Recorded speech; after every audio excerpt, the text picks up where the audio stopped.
ગુજરાતની જનતાને લોકતાંત્રિક આવાજના રાષ્ટ્રીય સંયોજક રજનીશસિંહ તોમરના પ્રેમભર્યા નમસ્કાર। દોસ્તો, આદિવાસી સમાજ માટે એક ગૌરવની વાત છે કે આદિવાસી સમાજના એક દીકરા રાજકુમાર રોજ સાહેબ આજે આદિવાસી હકને પ્રતિનિધિત્વ કરવા માટે યુએન ગયા છે, સંયુક્ત રાષ્ટ્ર, અને એના સાથે સાથે આદિવાસી સમાજમાં જે જાગૃતિ લાવ્યા છે એવા છોટુ દાદા એટલે છોટુ વસાવા સાહેબ આ બંને આદિવાસીના મસીહા છે। અને ચેતર વસાવા આદિવાસીઓને ગુમરાહ કરીને કેજરીવાલ શરણમ ગચ્છામી કહીને કેજરીવાલના ગુલામ થઈ ગયા છે। આજના વિડિયો આના ઉપર છે। તો મિત્રો, અહીંયા હું એક પંચ કહેવા માંગુ છું।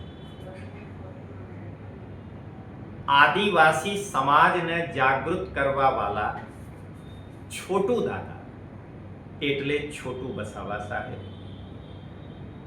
આદિવાસી સમાજના ગૌરવ, જે આદિવાસીઓને યુએન એટલે સંયુક્ત રાષ્ટ્ર સંઘમાં રિપ્રેઝેન્ટ કરી રહ્યા છે એવા રાજકુમાર રોજ સાહેબ આદિવાસીઓના મસીહા છે। પણ કટકી બાદ ચેતર વસાવા કેજરીવાલ શરણમ ગચ્છામી કરીને કેજરીવાલનો ગુલામ બની ગયા છે। કેજરીવાલ જે કહે છે આટલું જ ચેતર કરે છે અને આદિવાસી સમાજને ગુમરાહ કરી રહ્યા છે। મિત્રો, સૌથી પહેલા હું છોટુ દાદા વિશે કહેવા માંગુ છું, કેમ કે હું છોટુ દાદાથી બહુ ઇમ્પ્રેસ થયા છું।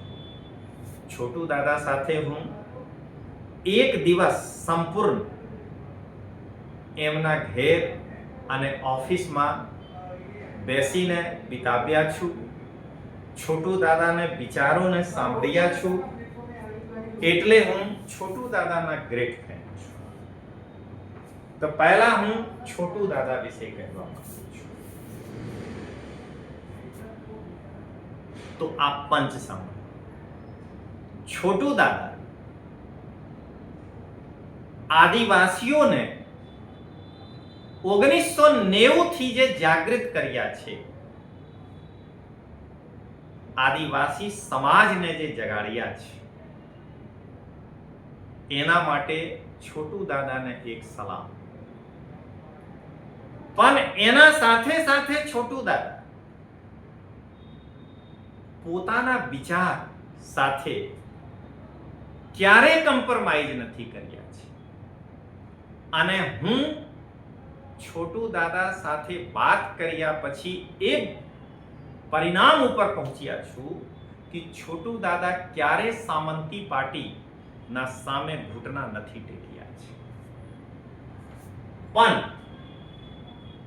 છોટુ દાદાને ધોકો આપનાર એમના શિષ્ય ચેતર વસાવા પોતાના વિકાસ માટે, પોતાના પરિવારના વિકાસ માટે, કટકી મારવા માટે સામંતી પાર્ટી, આમ આદમી પાર્ટી સાથે સમझौता સાંઠગાંઠ કરીને આદિવાસી સમાજને ગુમરાહ કર્યા છે।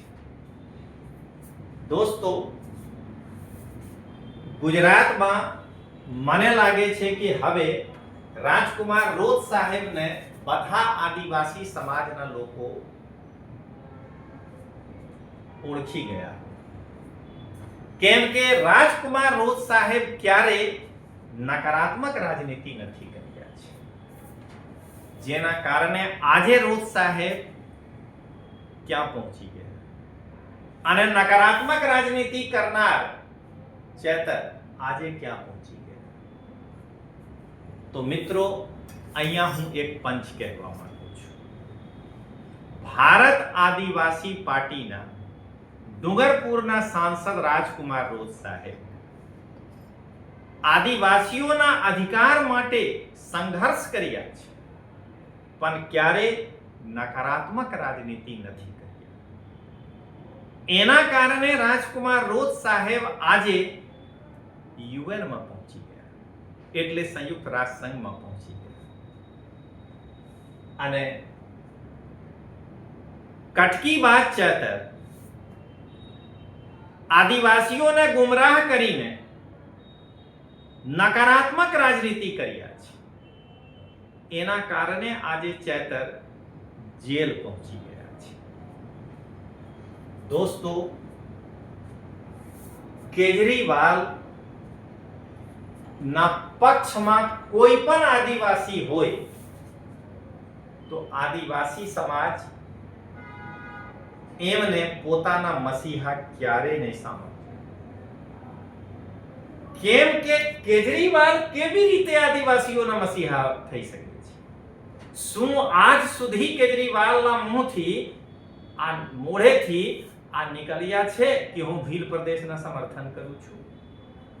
બને કે નહીં બને આ ભવિષ્યના વાત છે, પણ શું કેજરીવાલ સાહેબ કહ્યા છે?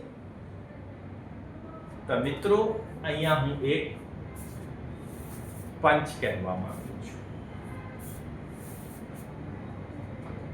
ભારત આદિવાસી પાર્ટીના ડુંગરપુરના સાંસદ રાજકુમાર રોજ સાહેબ ભીલ પ્રદેશની માંગણી લોકસભાના કેટલાક સત્રોમાં કરી ચૂક્યા છે,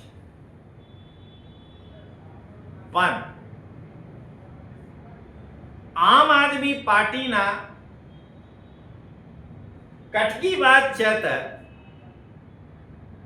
આમ આદમી પાર્ટીના એક પણ સાંસદને